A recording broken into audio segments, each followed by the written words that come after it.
cry for me, all Medina. All right, I'm going to read from A Time Before Slaughter, which is a serial poem reenacting the history of Auburn, Washington, which was originally called Slaughter. So there's personal history, Auburn history, and other kinds of history in here, including the history of a particular day when I went in search of Duende. This is called September's Search for Duende, which is after Garcia Lorca. The search ends when the duende is encountered as the reason why a bit of bile is stuck at the base of the throat. Clearly not a muse or angel, but a power, says Lorca, and not an angel of protection or a latent antepasado, a lost ancestor to shape behavior for the preservation of the strand. It is not madness per se, but a reason why the ear-slicing madness exists. The struggle, what makes it so. What makes it so deadly and fierce, the push toward homicide, redirected yet not a path per se, a notion or concept, what triggers the itch, nose, skin scratching will cure. It is the fire Artaud knew, burns the cells like a memory of crucifixion, the muscle memory of a spike, blood with no avenue to splurt, implodes and marks a soul like a nuclear tattoo or powdered glass in the jar we thought was sugar-filled. That freshness, wholly unknown, it requires a living body as interpreter, exhausts all intellect. That ultimate metallic quality of death, it could have been an aneurysm. It rejects measured rhythm. The wild river pours its own path, all the cows stranded on the last patch of higher ground. The duende is what creates the subtle grimace, as sweet as prolonged, uncertain childbirth, the geometry of destruction, one force of nature mother didn't tell you about, has pushed men to madness in Lorca, learned duende scares the muse. It may be that sound behind you when the forest is on fire. It is the force what compromises your grip on the cliff. A rock breaks off from under your foot at duende, with a taste of your heart in your throat. Duende is all smiles that you never see, the styles you break from the moon on a moonless night's incessant tug into the blood-filled dawn. Next poem is called Letter 405, Multiple Anomalies. It's written after George Bowery, and it was written as part of the 315 series on a night when some of the revelations of American torture started coming out, and how people in Brazil were, one person in particular was murdered just because they thought he was a Muslim. He turned out to be a Brazilian guy. Letter 405. The stars outlandish before the night of showers of meteors, sky like blurred colors appears to be fireworks or sea life, and Michael smiles and says thank you, and recoils into a blur of cedar and hummingbirds. The night is cool in its 315 air, stars incline, but they do not force your move back into mayhem, back into a neo-cannibal state, an eye for an inch beyond your life outside these bones.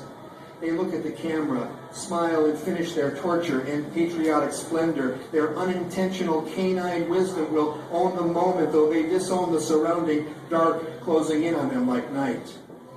2. Take the policy official regarding care of suicide bombers. The manual now says, little or big, shoot them in the head. One's eyes can never be sure. And Brazilian eyes, they'll go blank on the tube car. They take a bronze-skinned suspect with care, skin color being one of multiple anomalies you look to extinguish to preserve freedom. This next piece is a found, I won't even call it a poem, it's a found newspaper article. I just changed 2 words in it. I changed the word Auburn to slaughter. So I'll read you what was in the paper, the Slaughtered Globe Republican, Friday, November 3rd, 1922. The headline, Japs belligerent, says local sailor. Bernard Moran, returned from Orient, says yellow men dislike America. The citizens of Japan are going about with a chip on their shoulder and are daring Americans to knock it off. So says Bernard Moran, Slaughter's most widely traveled young man, who returned late last week from one of his periodic visits after a voyage that took him to the Nipponese island, among other places. The attitude of the Japanese toward this country is amazingly bitter, continued the seafaring boy. The newspapers print articles that are constructed with the sole purpose of propagating this spirit of disrespect and dislike for things American. The militarists are, of course, doing their best to promote a conflict, and this element is very strong. Moran brought several newspapers home with him to show the type of propaganda that's being broadcasted throughout Europe to inflame that country against the United States. Another odd circumstance was noted in Japan by Moran, that being the immense quantity of lumber that is received in that country from America, of which no apparent use is being made. Acres and acres of cedar posts imported from the United States are to be seen in Japan, he said, untouched and with no use being planned for them.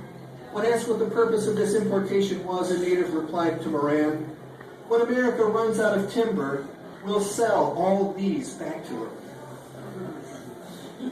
This is for a man who lived in Auburn his whole life, except for a brief time in World War II, when he lived in a concentration camp. Don't think it can't happen again. Elegy for Frank. The train stopped in Slaughter one more time last week. Frank Natsuhara punched ticket memory in Doppler rhythm and train horns of one last goodbye. Another library now, Valley Roam. How did they save the store? How did it feel, prisoner of race? How the barbed wire humiliation? Oh, Frank Natsuhara, how will they remember you in this, your home, this big valley? Plum petals sailing in a spring gust, juice from strawberry dripping from chin. This is a poem from the last section of the book, Elegies for Slaughter, written after Rilke's Duino Elegies and George Bowring's Kerrisdale Elegies. And here's one I don't read out loud very often, and it's number 8, written for George Bowring. So from Elegies for Slaughter, the section that ends the book.